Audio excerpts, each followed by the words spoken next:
안녕하세요. 저는 40대 중반에 들어서고 있는 평범한 아줌마네요. 가을에 여러분들 즐겨 듣는 노래가 혹시 있으신가요? 저는 나훈아 팬이어서 나훈아의 친정엄마라는 노래를 참 좋아하는데요. 그 노래만 들으면 왜 이렇게 눈물이 나는지 모르겠어요. 여러분들도 혹시 그런 노래가 있으신가요? 있으시다면 함께 공유해보면 좋을 것 같다는 생각도 하네요. 이 아줌마가 즐겨 듣는 사연 프로그램에 저의 이야기가 문득 생각이 나 이렇게 한 글자 한 글자 타자로 치고 있네요. 워낙 컴퓨터도 못하고 말솜씨가 없어 답답하실 수도 있지만 그래도 열심히 한번 제 사연을 소개해 보도록 하겠습니다. 저는 어릴 때부터 아빠가 일찍 돌아가시고 엄마랑 저 오빠 이렇게 세 식구가 살았습니다. 요복했던 저희 집은 아빠가 돌아가시자마자 가세가 확 기울어서 엄마가 일을 하며 오빠와 저를 책임지셔야 했습니다. 저보다는 오빠가 장남이고 훨씬 더 공부를 잘했기에 저보고 가라는 오빠의 마음에 저는 한사코 거절하고 대학을 포기해 일찍부터 취업을 했습니다. 오빠는 다행히도 서울의 좋은 대학에 붙어 엄마와 저의 자랑이기도 했지요. 그렇게 오빠가 군대를 가고 저랑 엄마랑 둘이 살게 되면서 지금 생각해보면 이때가 가장 행복했었다는 생각이 들기도 합니다. 둘이 사니 제가 벌어오는 돈만으로 풍족하진 않지만 먹고 싶은 걸 먹을 수 있고 엄마와 주말에는 가끔씩 여행도 다니며 오빠는 결혼해야 되겠지만 저는 엄마랑 살아야겠다는 다짐을 하기도 하였습니다. 그러다 저는 사귀던 남자친구와 원치 않는 임신을 했네요. 그때만 해도 지금처럼 혼전 임신이 많이 없었기에 지우려고도 생각했지만 엄마는 그러는 거 아니라고 하면서 엄마가 도와줄 테니 꼭 낳으라고 용기를 주셨으며 시댁에서는 잘난 아들 아껴 막는다며 반대를 참 많이도 하셨지요. 저희 집에 찾아와서 아이를 지우라고 난리도 치고 그때마다 울면서 이렇게까지 결혼을 해야 하나 싶기도 했습니다. 하지만 뱃속에 우리 아이를 생각하며 그런 시댁이어도 아빠 없는 자식을 만들지 말자라는 생각으로 결혼을 했고 번갯불 콩고 먹듯이 결혼식을 올리고 시댁에서 얻어준 작은 신축 빌라에서 신혼살림을 시작했습니다. 남편은 저와 다르게 좋은 대학 나와 유학까지 결정되어 있었지만 아기가 생기는 바람에 대학교를 졸업하자마자 취업을 해야 하는 상황이었지만 시댁에서 남편이 공무원 시험을 꼭 봐야 한다면서 생활비를 줄 테니 남편 공부하는데 방해하지 말라고 하더군요. 저는 임신기간 내내 먹고 싶은 음식도 제대로 먹지 못하고 잠 한 번 푹 자지 못했습니다. 아침마다 전화 오는 시어머니에 남편 아침 챙겨줬니? 나는 물음에 대답해야 했기에 늘 새벽같이 나가는 남편의 밥을 챙기고 조금 쉬려고 하면 시댁으로 와서 집안일 좀 도우라고 하는 시어머니의 시집살이에 한시도 쉴 수가 없었습니다. 남들은 임신하면 몇십 킬로씩 살이 찐다는데 저는 너무 찌지 않아서 오히려 병원에서 이렇게 되면 출산하는데 힘들 수 있다고 많이 먹으라고 할 정도였으니까요. 임신 기간을 거치고 출산을 하던 날에도 제 옆에 있었던 건 저희 친정 엄마였습니다. 오랜만에 만난 엄마는 저의 모습을 보고 한참을 뒤돌아오셨어요. 너무 말라버린 제 모습이 안쓰러워 집에서 바리바리 미역국이랑 반찬을 싸와 출산하던 날 그 미역국을 먹으면서 울었던 생각이 나네요. 저는 조리원도 가지 못한 채 집에 와서 산후조리를 해야 했고 다행히도 친정엄마가 도와주셔 2주 동안은 참 행복했습니다. 본격적인 육아를 시작하면서 남편은 아이가 울면 밖으로 나가고 친구들과 만나 공부도 안 하고 술 마시고 늦게 들어온 날도 많았습니다. 그럴 때마다 잔소리를 하면 그럴 거면 아이를 왜 낳았느냐면서 저를 타박하게 일쑤였고 시댁도 마찬가지였습니다.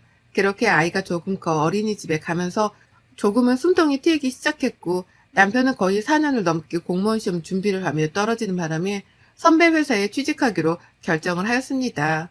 그럴 때마다 남편은 늘 술 마시고 하는 레파토리가 있는데요. 저를 만나 자기 인생이 잘못됐다고 늘 한탄하는 거였어요. 자기는 탄탄대로로 갈 수 있는데 저와 아이가 생겨서 그렇게 되었다고요. 그런 말을 들을 때마다 지금은 아이가 아직 어려 잘 이해하지 못하겠지만 더 커서 이런 말을 들을 때 얼마나 마음이 아플까 싶어 밤에는 숨지게 운 적도 많았습니다. 남편은 회사에 다니기 시작하면서부터 외박이 잦았고 그런 날에는 아이와 저 둘이 집에 늘 있었습니다. 오랜만에 친정이라도 가려고 하면 시어머니는 어딜 친정을 가냐며 저를 못 가게 하곤 하셨습니다. 그렇게 철장 없는 감옥살이를 하던 어느 날 시댁에 저번에 두고 왔던 아이 물건이 생각나 시어머니께 전화를 드렸지만 받지 않기에 필요한 물건이라 빠르게 시댁으로 갔습니다. 띵동 누르고 기다리는데 시어머니가 나오더군요. 당황한 얼굴로 저를 보시더니 이 밤에 무슨 일이냐며 아이 데리고 왜 밤에 돌아다니냐며 타박을 하시더라고요. 저는 아이 물건을 두고 갔는데 필요해 왔다 말씀드리고 들어가려는데 지금 집에 손님들이 와 있다고 다음에 와서 가져가라고 하시더군요. 지금 필요한 거다. 그럼 그것만 가지고 가겠다 하니 갑자기 저에게 이런 말씀을 하시더군요. 지금 들어와봤자 좋을 게 없을 텐데 그럼 들어오던가 라고요. 그래서 그게 무슨 말인가 싶어서 신발을 벗고 들어가 아이 물건을 찾는데 손님 몇 명과 저희 엄마가 주방에서 설거지를 하고 계시는 거예요. 너무 놀라 엄마! 라고 부르니 엄마가 갑자기 너무 깜짝 놀라서 그릇까지 놓치셨더라고요. 왜 여기에 있어? 나한테 말도 없이 우리 시댁에 왜? 라고 물으니 엄마는 아무 말도 못하고 있고 시어머니는 저에게 코웃음을 치며 말하더군요. 아, 내가 저번에 너네 집에서 사돈 요리 먹어보니 너무 맛있더라고. 그래서 집에서 요새 쉬신다길래 우리 집에서 가끔씩 요리해주면 어떨까 싶어서 돈도 넉넉하게 드린다고 했고 뭐 서로 좋잖아? 나는 맛있는 음식 먹어서 좋고 사돈은 돈 벌어서 좋고 얘 원래 남의 집 살림보다 가족 살림이 낫잖니? 라고요. 엄마는 시댁에 한 달 전부터 와서 파출부를 하고 있었고 그런 사실은 저는 아무것도 모르고 있었습니다. 남편도 아냐고 물으니 당연히 안다고 내가 말없이 그랬겠냐고 하시더라고요. 돈도 다른 것보다 넉넉하게 주는데 뭐가 문제냐면서 오히려 시어른한테 대든다고 저에게 몰아붙이는 시어머니의 얼굴을 보는데 식탁 위에 있던 맥주잔을 들어 그대로 시어머니에게 뿌렸습니다. 아무리 내가 하찮더라도 그래도 사돈되는 분에게 자기 살림을 시키다니요. 그것도 남편이 알고 있다는 사실 자체가 저에게는 여기에 있을 이유가 없더군요. 그렇게 맥주를 뿌리니 시어머니는 소리치면서 제 뺨을 짝하니 때리며 얘가 어디서 근본 없는 게 들어와가지고 애기 생겼다고 파줬더니 어디서 너 배운 교육이니? 너네 엄마한테 그렇게 배웠니? 하기야 너나 네 엄마나 수준이 알만하다. 내가 돈을 안 줬니 뭐랬니? 그냥 니네 엄마 음식 잘하고 일 구한다길래 우리 집에서 일해보라고 한 것뿐이고 너한테도 말할까 했지만 우리 아들이 말하지 말래서 안 했다. 근데 어디서 지금 그딴 행동을 해? 미쳤어? 라고요. 지금 저랑 저희 엄마한테 이렇게 하신 거 나중에 두고두고 후회하실 거예요. 나는 말 한마디를 하고 저는 곧장 집으로 달려갔습니다. 제 짐을 몽땅 캐리어에 있는 대로 아이 짐과 제 짐을 꾸겨놓고 나가려는데 남편이 들어오더군요. 너 니네 집에서 우리 엄마 일하는 거 알았어? 나도 며칠 전에 알았어. 아는데 왜 안 말리고 나한테 말도 안 했어? 뭐하러 말해. 나도 장모님한테 하지 말라고 했는데 괜찮다고. 사돈댁 도와주면 우리 딸이 이쁨 받고 좋지 않겠냐면서 그러시는데 내가 그럼 뭐라고 말해? 지금 그것 때문에 집 나가려고 짐을 싼 거야? 너도 참 너다. 입장 바꿔서 니네 엄마가 우리 집에서 식모하면 좋겠냐? 야, 말이 되는 소리를 해. 우리 엄마랑 니네 엄마랑 급이 다르잖아. 아니지. 우리 집이랑 니네 집이랑 급이 다르지. 니네 집에서 잘난 거 니네 오빠밖에 없지 않냐? 근데 그 오빠 지금 뭐하고 있어? 유학 가서 매달 돈이나 축내고 있지 뭐. 너 더 이상 나랑 우리 애기 찾지 마. 네가 말한 대로 네 앞에서 사라져 줄 테니 너랑 니네 엄마 얼마나 잘 사는지 두고 보자. 아이고, 그러면 내가 무서워서 제발 가지 말라고 하게? 제발 나는 네가 네 발로 나가기를 바랬어. 나가서 좋은 사람 만나 살아? 양육권, 친권 다 포기할 테니. 그 뒤로 양육권, 친권 포기각서 위자료 받고 양육비 없이 이혼을 했습니다. 처음에 이혼하고 나서는 어떻게 살아야 할지 막막했습니다. 당장 가진 돈도 없었고 아이도 어렸고요. 그러다 엄마가 저에게 통장 하나를 건네주셨습니다. 그 통장에는 아빠가 돌아가셨을 때 엄마가 우리가 없더라도 잘 살 수 있도록 노후자금이 들어가 있는 통장이었는데요. 이걸로 저에게 하고 싶은 거 하면서 살라고 건네주더라고요. 어떻게 이걸 쓰냐고 펑펑 울었지만 엄마는 제가 행복한 게 가장 행복하다면서 뭐라도 시작하라면서 건네준 통장으로 엄마와 저는 조그마한 한식집을 냈습니다. 처음에는 동네에 있는 상가에서 아침, 점심 장사를 시작하면서 단골들이 생기게 되고 엄마의 음식을 좋아하는 손님들이 점점 늘어나면서 저희는 그렇게 조금씩 매장을 늘려갔습니다. 그러다 한정식 전문점을 차리게 되었고 지금은 3개 정도 운영을 하고 있는 상태입니다.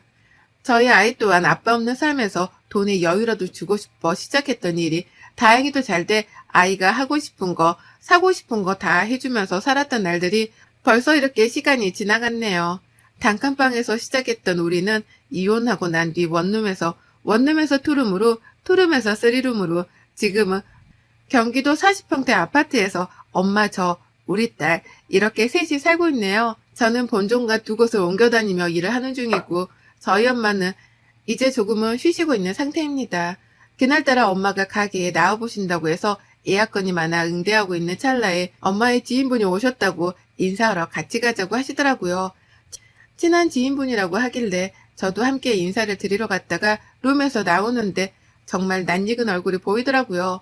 단 한 번도 잊지 않았던 얼굴인 바로 전 시어머니였어요. 저랑 저희 엄마를 처음에는 못 알아본 것 같은데 제가 똑바로 쳐다보니 갑자기 생각이 났다는데 쳐다보더라고요.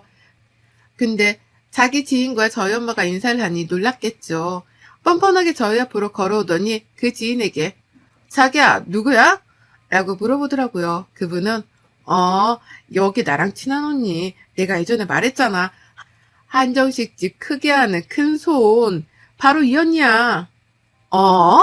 그 한정식 크게 한다는 사람이 지금 이 사람이라고? 그렇다니까. 언니가 음식 솜씨가 워낙 좋아서 내가 여기 음식을 못 끊잖아. 하고 웃는데 전 시어머니 표정이 굳어지더라고요. 저희 엄마는 그럼 잘 먹고 가시라고 하고 저도 그 뒤로 휙하니 나왔어요. 정말 한순간도 잊지 않았던 얼굴인데 여기에서 마주치니 사실 좀 놀라기도 했습니다. 그리고 그 다음날 매장에 나가 예약건들을 확인하는데 누군가 저를 찾아왔다고 보니 전 시어머니더라고요. 참 웃기죠. 잠깐 이야기하자는 말에 조용히 룸으로 들어가 대화를 했습니다.